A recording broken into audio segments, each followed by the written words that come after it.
clarity is a gift. Clarity is a gift to the people that you serve. It's a gift to the people that you serve alongside. Because if you don't offer clarity, there's so much time that is wasted on asking some of the same questions over and over again. And I'm not against discussion, right, but at some point you want to offer, here's our conclusion on these important matters so that we can execute, right, so that we can shepherd. We've made some decisions, yes, rather than the paralysis of constantly we're unsure about these things. Right. Welcome to the Stetzer Church Leaders Podcast, where we're helping Christian leaders navigate and lead through the cultural issues of our day. My name's Daniel Yang, National Director of Churches of Welcome at World Relief, and today we're talking with Eric Geiger. Eric's the senior pastor of Mariners Church in Irvine, California. He's authored or co-authored several books, including Designed to Lead, The Church and Leadership Development, and the best-selling church leadership book, Simple Church, Returning to God's Process for Making Disciples. Be sure to keep an eye out for his course, Designed to Lead, which will be on rightnowpastorsplus.org. Eric's also the host of the Eric Geiger Leadership Podcast, which is a part of the Church Leaders Podcast Network. Be sure to check it out at ChurchLeaders.com/podcast network. And now let's go to Ed Stetzer, Editor-in-Chief of Outreach Magazine and the Dean of the Talbot School of Theology. Okay, Eric, I'm just full disclosure, this is like my home church is Mariners Church, and I'm on staff here. What am I? The scholar in residence and teaching pastor, motivational speaker. I like scholar in residence better. Okay, all right, fair enough. Okay, so we just had our, what do you call it, the pastor's retreat? Yes. Like we did pastor's retreat, and I think this year we might have called it pastor's gathering, just because we didn't go out of town. Right, that's true. Yeah, That's true. yeah. And so I posted on the socials. The kids are on the socials. I posted this 2025. You've been on the socials for a long time. I've been on the socials. Remember Lightway? We did all that stuff together? You and I know each other a long time. You were so early on the socials. I know, man. it's crazy. When Twitter, now Twitter's really angry, Yeah. but back when Twitter was happy people. I loved it. Joe Thorne and Steve McCoy got me on Twitter. You remember Chris Martin used to work for us at Lifeway. Dude, you were on Twitter way before me. 2007, baby. 2007. I wasn't on Twitter till like 12? I don't even remember. All right, that would stay with me. Okay, so anyway, sorry. but I did post this teaching plan. So again, people are listening by the podcast, they can't see that in my hand. I have, maybe a 30, 40-page document, a spiral-bound notebook that says 2025 teaching plan. Yes. And I posted it on Twitter, Facebook, and Instagram, and everybody commented, can I see that? What does he do? What is this like? And I thought we'd talk some about strategic planning. I want to get there eventually. I want to go through a little bit about mission, vision, values, things of that sort. Because I've been pretty transparent in places before that I think you are the best leader I've ever led with. We've known each other, 20 years? 20, yeah. This is the third place we've worked together, Christ Fellowship Miami, Lifeway, and now Mariners Church. And so, when I teach leadership, I reference you, and because I use you as an example in some of these things. We're going to talk some about Designed to Lead. I'm actually the general editor of this curriculum called Right Now Pastors Plus.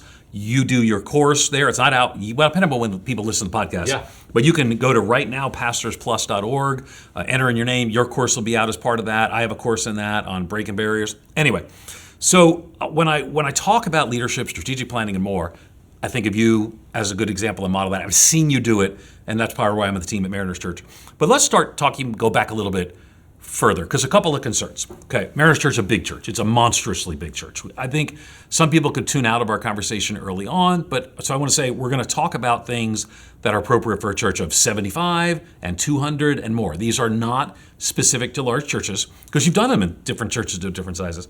So let's even start with, how do you try to have a clarity of vision, mission, values in a church that could be applicable? Because our audience is pastors and church leaders of all different kinds of size churches. Where does it begin? Tell me about that. And so you mentioned that we'll talk about the teaching plan. So the question you're asking is broad. It's kind of further back. Broader than the because this is plan. the strategic plan that you laid out for the year. Kind of flows out of the vision, values, and mission. And I would say this is a strategic plan for utilizing the teaching wisely. Right. But then, I agree that you want to go broader. Yeah, and I have a thing where I want to talk about cycles of strategic planning, preaching, leadership development, next-gen development. Yes. So we're going to get to all of that. But I want you to go back to the very beginning. You brought great vision clarity to everywhere you've been. I saw you do it at Lifeway. Yeah. I saw you do it at Mariners Church. I saw it from a distance. But at Lifeway, I saw you bring vision clarity. Right. Talk about that. I love it. I think clarity is a gift. clarity is a gift to the people that you serve. It's a gift to the people that you serve alongside. Because if you don't offer clarity, there's so much time that is wasted on asking some of the same questions over and over again. And I'm not against discussion, but at some point you want to offer, here's our conclusion on these important matters so that we can execute, so that we can shepherd. We've made some decisions, yes, rather than the paralysis of constantly we're unsure about these things. Right, and just rehashing over and over again. I mean, just a small example that I think will make sense to pastors and church leaders. If you don't know what you're going to do when somebody becomes a Christian at your church, if you don't know how you're going to follow up on the person, what you're going to invite them to next, whether it's a new Christians class or a one-on-one mentoring relationship or whatever it is for you, if you don't have that clarity on that, then when you give a call to people to respond to the gospel, to repent, and whether they fill out a card or walk forward or go to a prayer room, if you don't know what you're going to do, every time you are rehashing, what do we do? Right. And then when you do that, there's time wasted and lost instead of following up on the person. So having clarity on, I say that's a small thing, but that's a really big issue. How we're going to care for someone when they become a Christian. Having clarity on that then frees people up to here's how we actually shepherd those people. And then you obviously watch the process, you nurse the process, you shepherd the process so that you can shepherd the people. So that's just one example. And that would be like at a strategic plan level. I'd say that's an operational or execution or shepherding issue. So to go, as the language you use, which I think is wise, to go further back, I would go back to the macro view of the church as a whole. So how are we going to make disciples? We know that we're to make disciples. Well, let's talk about what we believe, our doctrinal positions, that those need clarity. So here at Mariners, we went through a several year process of writing position papers on key cultural issues of the day, but also doctrinal positions like on spiritual gifts, because we need to know if we're going to scale to reach more and more people, our leaders need to be on the same page on what we believe. So there's clarity about beliefs. Then there's clarity about values. That is, here's what's important here. Here's how we live around here. Here's what is important here. Here's what's important. Here's our values. This is what matters to us. That's different from your beliefs. I would say your belief on gender is not the same as we value the exposition of God's word, or we value serving the local community as Jesus has served us. So one's a theological position, another is a value that you seek to actualize.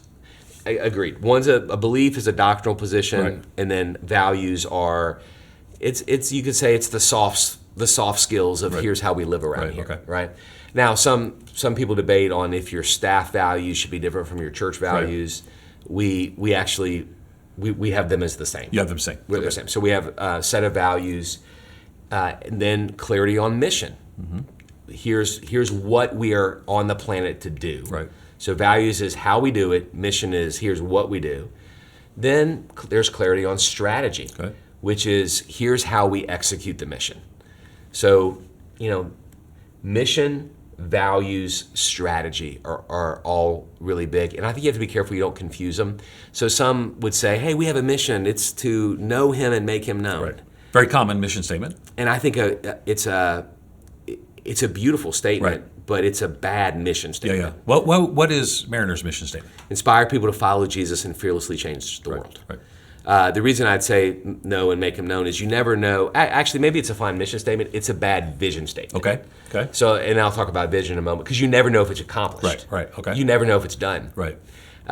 Vision is more short term. And you want to know that you've accomplished. So right now we have a vision to launch 2 new congregations in the next 6 months. Well, we'll know 6 months from now if we've Sure. That's the vision. Yeah, and we're able to rally people around. So we view vision as a short term, something we're running at together as a team. But that vision is informed by our mission, inspire people to follow Jesus and fearlessly change the world, our values, and then our strategy. And so our strategy, a long time ago I wrote Simple Church. That's essentially a macro view of how you make disciples, having a strategy for making disciples. How does all your programs, from weekend worship service to small groups or Sunday school classes to volunteer opportunities, how do you pull all those together so you can actually see disciples made at your church? Okay, so I want to get down to the strategy. So, and that's because I think part of the strategic plan is the teaching plan. That's a part of that. That'd be a sub strategy under for that sure. thrust. And I think people want to. I mean, it was just fascinating how people were responding, because I don't think pastors naturally think this way normally. Some do, but most don't. Okay, so we talked about the mission.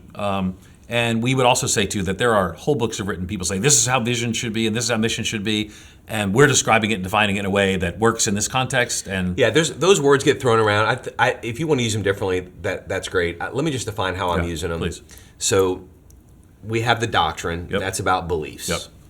I think that's probably something that us church leaders care about, but maybe, and we should. And an organization doesn't think about it separately. Okay.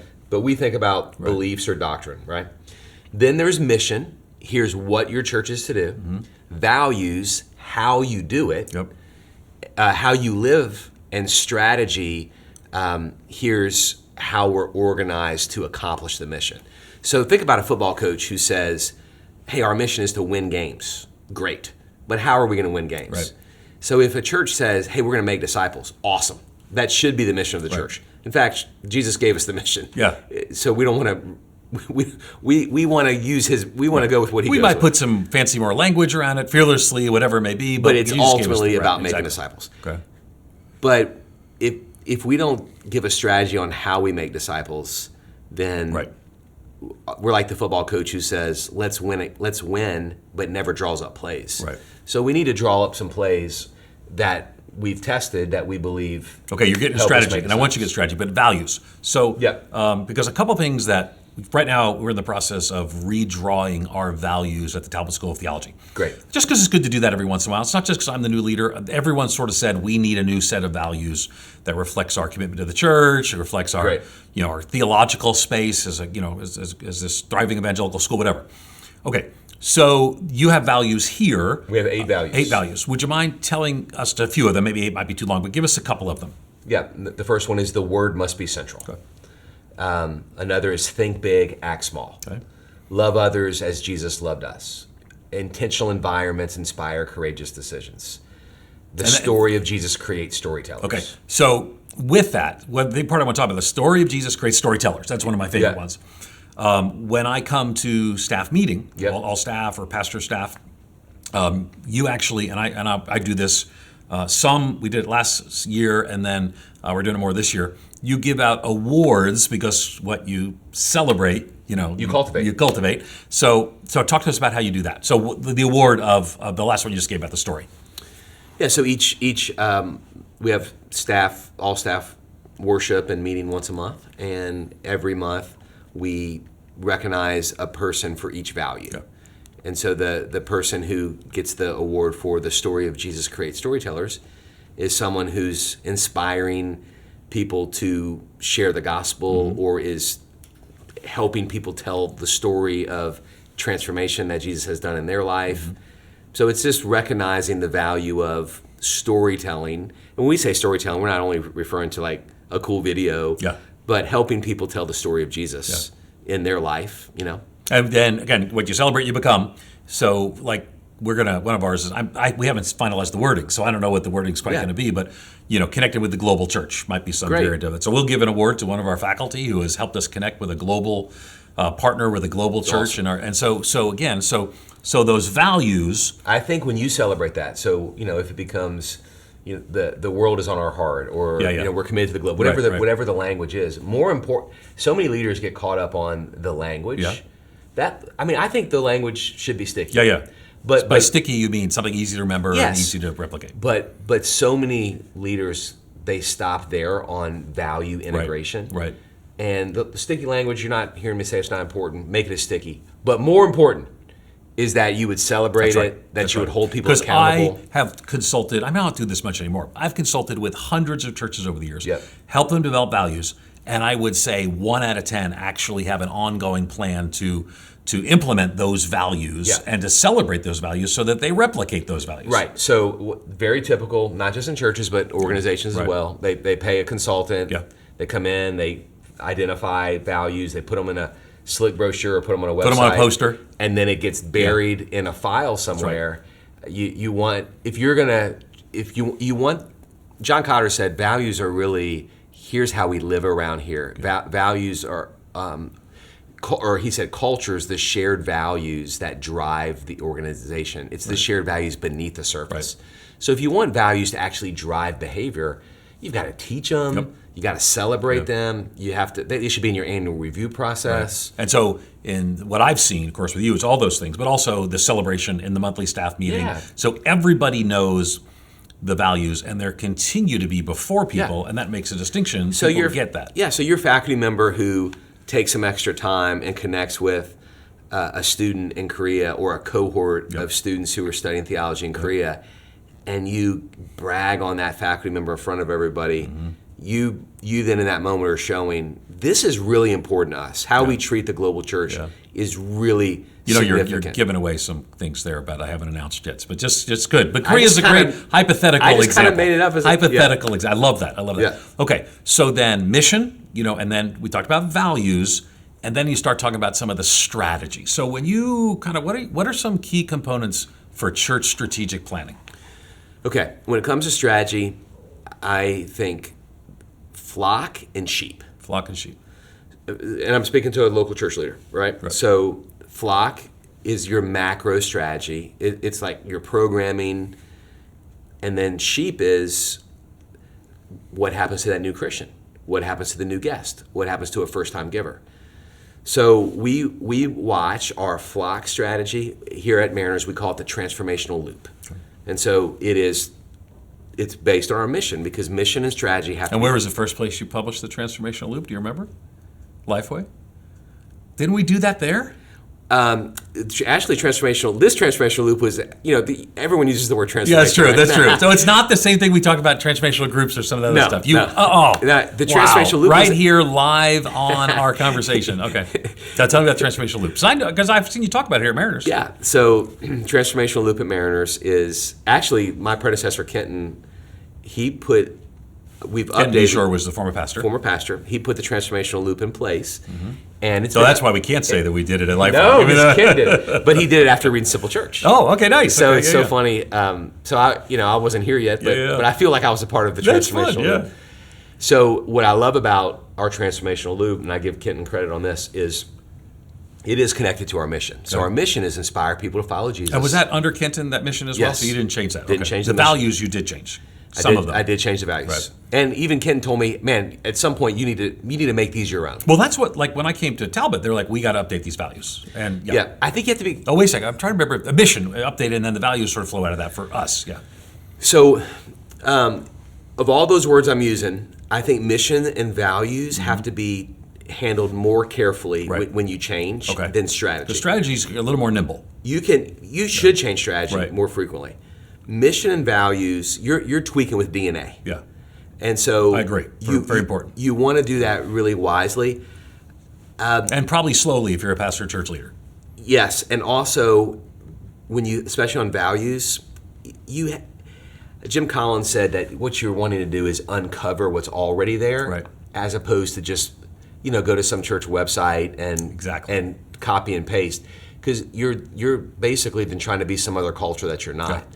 So when you have values, it's fine to have some aspirational values. Right. We want to be this. Right. But really, the most of your values should be actual values. Right. So we actually did listening groups with our faculty. Great. And then we actually these are actual values, and there are a couple of aspiration values we want to work towards, but they have emerged, still emerging. That's why I haven't given you the language. No, that's beautiful. Yeah.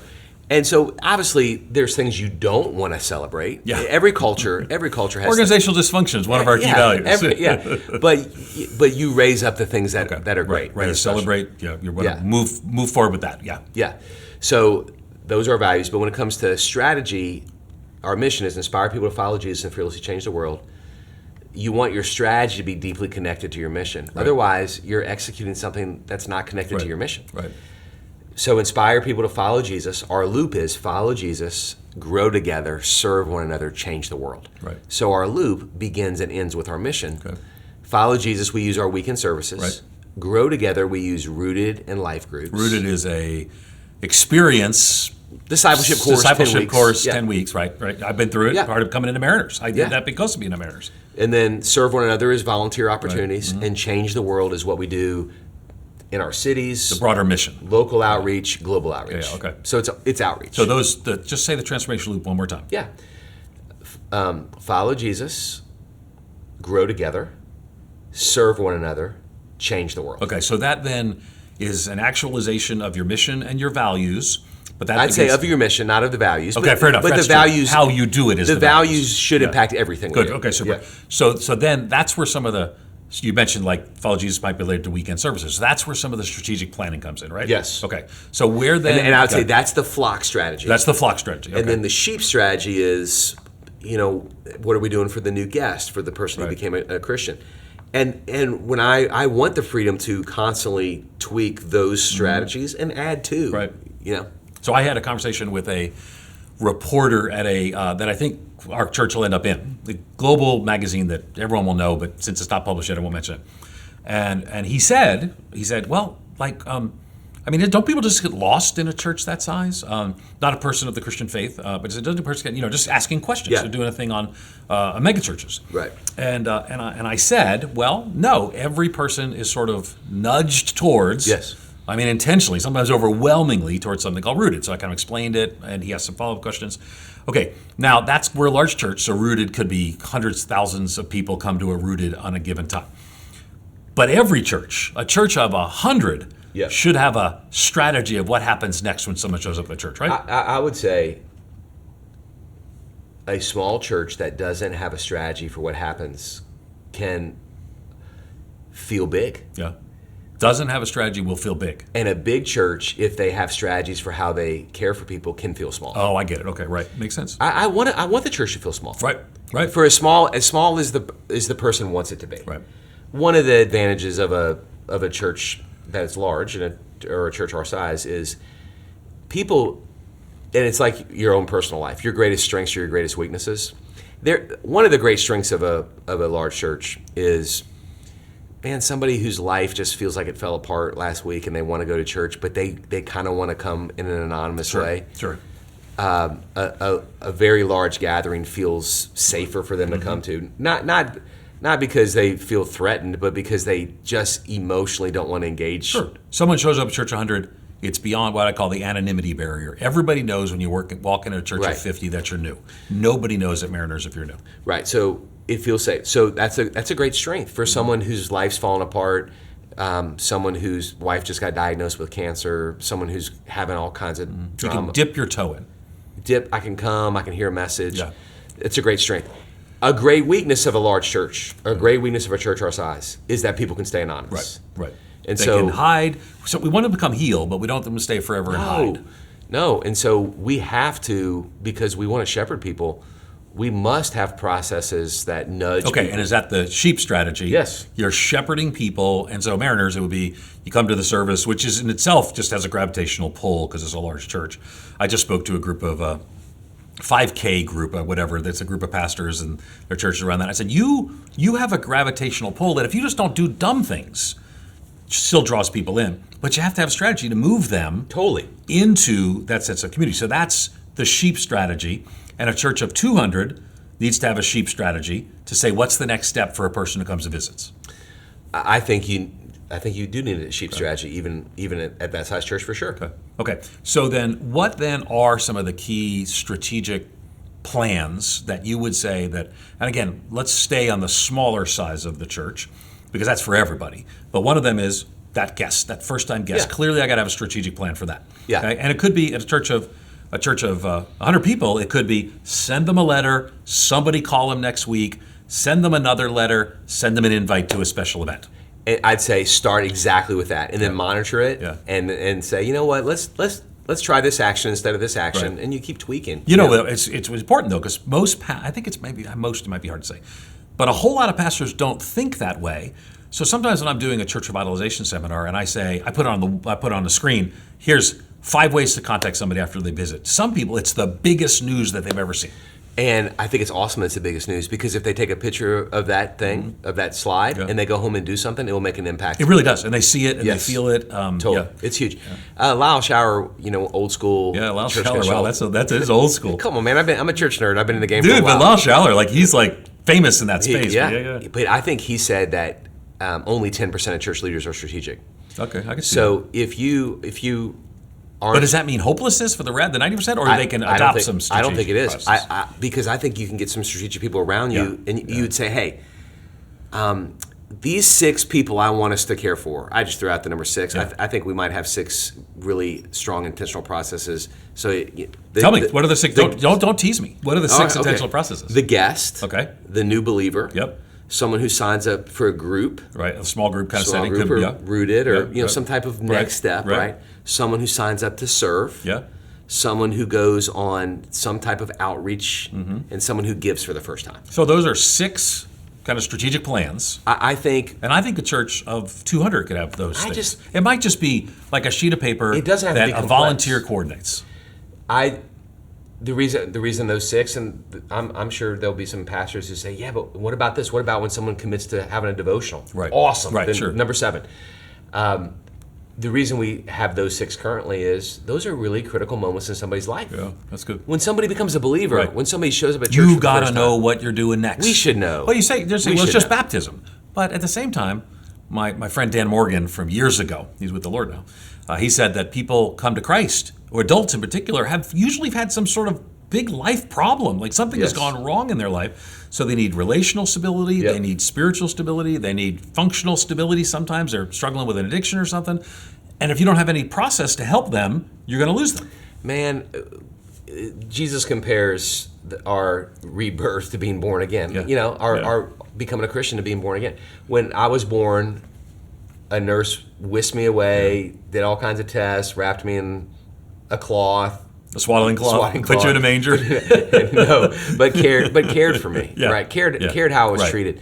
We have people who are born again in our presence. We should know how we're going to care for them. And even if it's 5 bullet points on a sheet of paper. So I would say that a church of 200, let's even go small, church of 100, you're probably a solo pastor, maybe with a part-time pastoral team and some volunteers, to just say, I want us to do this when someone comes to Christ. I want us to do this when someone visits our church. That's strategic level that everyone should have. At our level, probably all 6 of those things have a staff member or multiple staff members. So at that church, you have it. I agree with you. You have it on a piece of paper so that more people can be involved in right. And a piece of paper that you type in an email and you send it to the volunteers. And this is going to be. Hopefully, I haven't put a burden on anybody yet, but I'm about to make a strong statement. Okay. The Stetzer Church Leaders Podcast is part of the Church Leaders Podcast Network, which is dedicated to resourcing church leaders in order to help them face the complexities of ministry today. The Church Leaders Podcast Network supports pastors and ministry leaders by challenging assumptions, by providing insights, and offering practical advice and solutions and steps that will help church leaders navigate the variety of cultures and contexts that we're serving in. Learn more at ChurchLeaders.com/podcast network.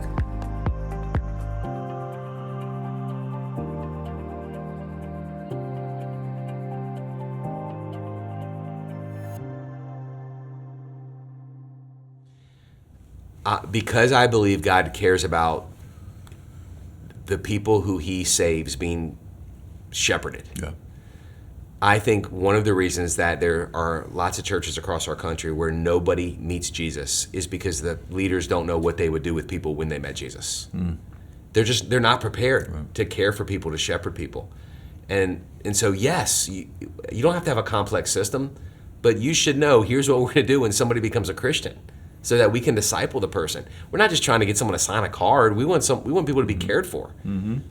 Okay, good. All right, so then we're talking about those. You had 6, for example, 6. What say strategic processes? Is that the language you use? We say it's an intentional process for sheep. Okay. There's the flock strategy and the sheep strategy. Okay. And then there are 6 in this case, 6 sheep strategy processes that sort of go from 6 there processes, as well. Okay. All right. So then, and those all have cycles of planning to them that can be really complicated. So back to where we started. So we go to the pastor's gathering. We're talking about a lot of stuff, man. I know. We're covering a lot of stuff. But I mean, we're covering everything from values to mission. I know, to in a lot. Well, again, and this is where I'd say with the course that we're doing with Right Now Pastors Plus. So again, it's rightnowpastorsplus.org. You go through a lot of this stuff. Actually, that one's about leadership development. Yeah, leadership development, which is one of the processes, and then we'll do future things as well. Okay, so that being said, let's come now to the teaching plan. So this is the thing that kind of lit up my social media when I posted about it. So how does that fit into strategic planning? And again, we both have one in our hand, but most people listen to this. They don't watch this. So, but the teaching plan, you have in the summertime, you take some time for your study break. Not everyone can do that. So, but everyone can develop a teaching plan. Why do you think it's important? What do you do? How do you do it? Tell us about it. To me, it's important for 3 reasons. I've thought a lot about why I do it because it's hard to do. Yeah. I was surprised. Like I know I know the verse and the title that I'm preaching this fall. I mean, fall 2025, and we're in 2024. Yeah, so and you've already assigned to me. You know the week, the verse, the title, and like a 4 or 5 sentence summary of what we want accomplished. So, and you do that to all the teaching pastors, kind of lay that out. So we're slotted in. So I don't know anybody who, and again, it might intimidate people, but I want you to talk about why that level of detail and precision that far ahead. I had a couple people, because it kind of blew up on social media. Well, what if the Holy Spirit moves differently? That. Yeah, I love that question. Okay, so talk to us about all that. Okay, so I got to theologically answer that because I'm gonna be bothered if I don't. Okay, good, do it. And then I'll say the benefits. Yeah. So, does the Holy Spirit have the right to edit this? Absolutely, full submission to the Spirit. But we also believe the Spirit of God exists outside of time. We have a triune God who's eternal, Father, Son, and Spirit, who've been in an eternal relationship with each other forever, and they together as one exist outside of time, which means, according to my systematic theologian textbooks I've read, which I agree with, that God sees this moment with the same vividness and clarity that he sees the moment I'm going to be teaching, or you're going to be teaching that message a year from now. Yeah. So a year from now. So he can lead, he sees that moment though with the same clarity and vividness that he sees this moment. Yep. So he can lead us in this moment for that moment because he sees it all. Yeah. He sees it all equally together. So I think sometimes when someone says it's unspiritual to prepare, as if I have a low view of God. Right. I think they have a low view of God. Sure. I have a high view of God that he exists outside of time. I can tell I'm a little bothered by that. Get a little, and I would say too, if a 9/11 were to happen, there's ability to adjust. Or a pandemic, which we adjusted the whole year. Sure, yeah, exactly. So there's ability to adjust. But why then this level of clarity, and how does it serve the leadership of the church well? Okay. I think it's best for me, it's best for our staff, and best for our church. One, and I'd say not every leader is how I am, and that's why I've had friends say, "Man, I could never do it. It wouldn't work for me." They feel like they need a little bit of the pressure the week of. Interesting. I don't do well with it. Right. I try to hack my life to get that pressure out of my life. Mm-hmm. I'm not at my best if I wake up on Monday with a blank sheet of paper. Okay. I'm at my best if I wake up on Monday with a sense of where I'm going with the teaching so that for the coming fits weekend. Part of you're a remarkably organized individual, and this fits that. It even helps me in my sermon prep because I know what I'm teaching with clarity a month out. I'm able to see illustrations in real life. Yeah. Something happens in the Olympics, I'm like, oh, that's going to be an illustration here. Right. Because I know what I'm teaching. Right. And that is a gift, because if you know what you're doing 8 weeks from now and you see an illustration, you can tie that in. You see them all the time. Right. Because you will not see them if you don't know what you're preaching too much. You can't see them. Right. But life offers you tons of illustrations if you know where you're going. So, but that's selfish. It's best for me. But I would do it even if it was just for that. Okay. Because it lowers the overwhelmness of Monday if I have a sense. Right. It's best for the team. For example, when we plan child dedications or baptism weekends or rooted celebration weekends or a weekend where we're going to promote rooted. Yeah. our team is able to look at my teaching calendar and say, Yeah. this is the message where we should put this in. And it actually, in some cases, there's little notations Yes. of that week that it is that thing, that Yes. it's rooted weekend. Because or I've whatever. already So- met with the team before I pass this out, and we put some of those things. So I have it in my hand here, and so like EP and IB and GP, what do those mean? EP is extended prayer. So it's extended prayer that follows the service. IB, I believe is I where believe we that's where we call people to trust in to Christ. faith. And Yeah. GP, Giving push. giving push. Okay, Yeah. fair enough. Okay, Yeah. fair enough. I'm Yeah. bringing it all out to get it cover. So you have. We might that's need a important. better acronym. Yeah, but no, that's important. I think it's important to bring those things. OR. Outreach weekend. Outreach weekend. So these are all things that are tied in, and your sermons kind of line up with those. Because people, again, the year may intimidate some people. Actually, it's not even a year. I mean, this is 2025, so it's 18 months out. It's for 18 you. months out, but it's a 12-month plan. Yeah, 12-month plan. So, but people could do a quarterly plan. You could do a 6-month plan. So tell me more about benefits, because you mentioned the staff benefits. Oh, the staff benefit is they're able to align things that they care about to the teaching plan. What I tell the staff frequently is there's so much energy that is created from our weekend services. Your ministry will be more fruitful if you attach to energy that's already created instead of trying to create something over on the side. Mm-hmm. So that means just strategically looking at what your ministry is doing and seeing places to attach to our teaching calendar. So that makes sense. That gives the staff freedom. And I knew, like Dad Fest is on here. Expo, that's our ministry expo. People get involved. Okay, so you plan those things out. Yes. Okay. So you lay this out and it helps the staff. How does it help the congregation? Because they don't see this. No, but they see the fruit of it. Right, for sure. It helps the congregation because we have a staff that's more aligned. Mm-hmm. You have a senior pastor that is healthier. Right, sure. You have a teaching plan that's been really well thought out of how we're going to feed you spiritually. There's a lot of work that goes into how. I mean, my wife was a school teacher. You know, the school teachers It's kind of a lesson plan. School teacher have teaching plans. Yeah. I mean, what if third grade elementary teachers woke up on Monday and decided, what am I going to teach the kids this week? Right. They are like, there's objectives and goals that we're accountable for these children to learn these things. So for the sake of our church, I feel it's a balanced diet. You frame out what you want to do, hit major themes and so issues. we think about there's 8 sermon series this next year, and there's some that are life application. Right.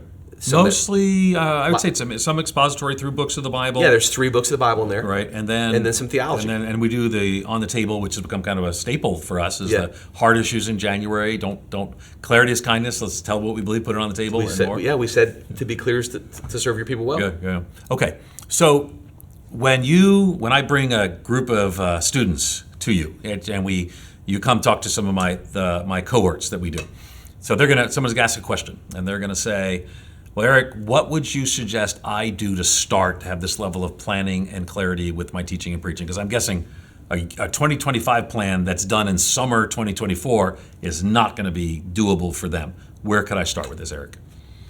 I think what you said is wise. You know, a couple months out, would it be fruitful for you to get away once every 6 months or 3 times a year for 2 days? And map, further out in terms of your next 2 or 3 series. Would that be helpful? And again, you're not planning the sermon. Right. You're planning the passage, the topic, and a bit of here's a summary of what I'm going to pray happens in people's lives. Super. Okay, so maybe last kind of question for a couple of quick things. So, what are some common mistakes people make when it comes to their planning processes, their strategic plan, whatever else it may be?